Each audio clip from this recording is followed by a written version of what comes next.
The weaknesses of every infantry unit in Noobs in Combat and how not to use them. Today I will be doing sort of the opposite of the past 4 videos on my channel by going over all the things that can utterly demolish each specific infantry unit and what not to do if you don't want that to happen. For all infantry, you want to be careful about getting too close to enemy vehicles, as the vast majority of them have machine guns designed specifically to kill your infantry. You also want to be wary of the light and medium gunners that are extremely effective at stopping infantry pushes. Honestly, I don't think infantry is ever the best to use as the front force of any push. All the main things designed to melt infantry typically have a very hard time doing so when the infantry is safely tucked behind a 3-star battle tank that one-shots anything in its sight. All jokes aside, most infantry does very little damage to armored vehicles, so it's good to have a mesh of both. Except probably don't use light armor with infantry, since anything with an autocannon will obliterate both. I'm looking at you, Spag. It is very easy for your riflemen to die to pretty much anything in the game if you don't have huge amounts of said riflemen. They can take more hits than most infantry, but they barely hit back themselves. Honestly, if you don't have artillery or lots of other units, I wouldn't even recommend even trying to keep your riflemen alive. Grunts are just as hard to take down as riflemen while actually being able to fight back. I still wouldn't recommend trying to make a push with grunts unless you have a lot of them and or artillery, and even then you should bring some armor along. Honestly, grunts are only really weak to the things specifically designed to kill infantry, so as long as you kind of understand that much, it shouldn't be hard to keep them alive. Grunts M are definitely the infantry with the least weaknesses. They are very hard to take down due to their healing perk, being able to regenerate vital organs and limbs, and the fact that there are 3 of them. Basically, treat them like the past 2 infantry, except they're only really going to die when severely overwhelmed. The medium gunner is extremely effective against other infantry when defending, but is always weak to anything with armor. Do not use him for offense or without a friend that can fight armored units. As long as you do that, he will easily defend any territory against any not extremely large number of infantry. The light gunner is similar to the medium gunner, but he is more mobile and can theoretically be good for offense if used correctly. He is still meant for defending territory, as his attack cooldown is very long, but you can much easier get to further away positions so it can help stop infantry-based counter pushes.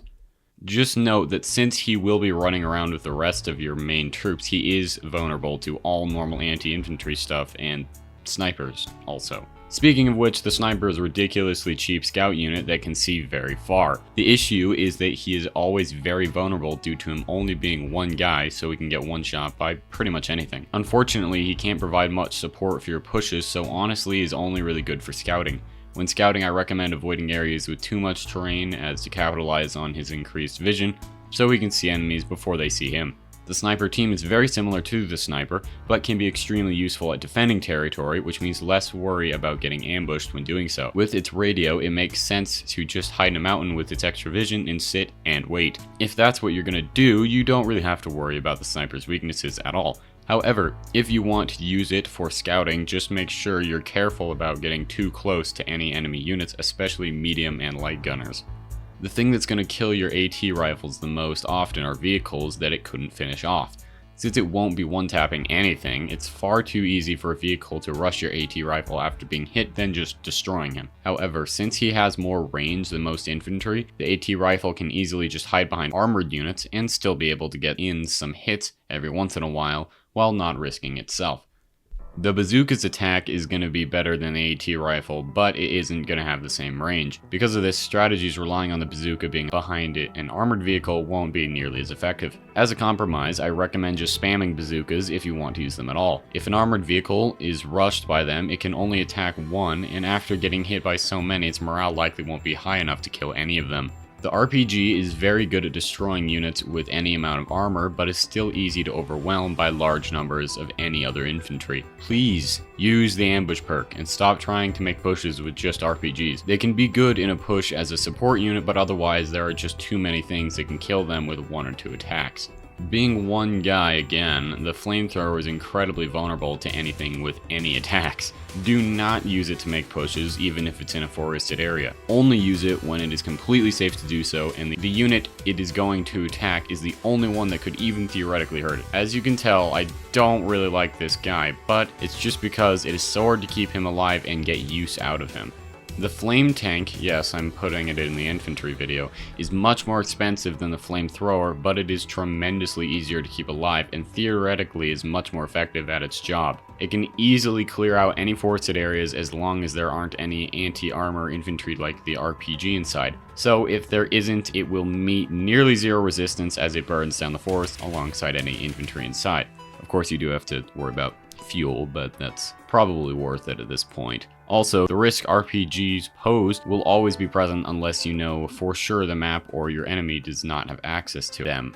The flame launcher does less damage than the previous two units, but manages to stay cheap while also being able to stay alive. Since he has better range, he can easily stop any infantry inside a forest from escaping by hiding just outside of said forest. Just be wary of medium and light gunners since they also have an extended range. But since they're mostly defensive, you shouldn't have to worry about them as long as you aren't being stupid and trying to make a push with the flame launcher. The sapper is extremely easy to kill and should never ever be used to push. All its attacks are indirect, so it needs to be set up beforehand. This makes it very effective for defense and unbelievably ineffective in offense. Never put the sapper on the front line and always keep him behind other units. Thanks for watching until the end of the video, and make sure to like and subscribe if you want to see more of this kind of content. Anyways, I'll see you next time.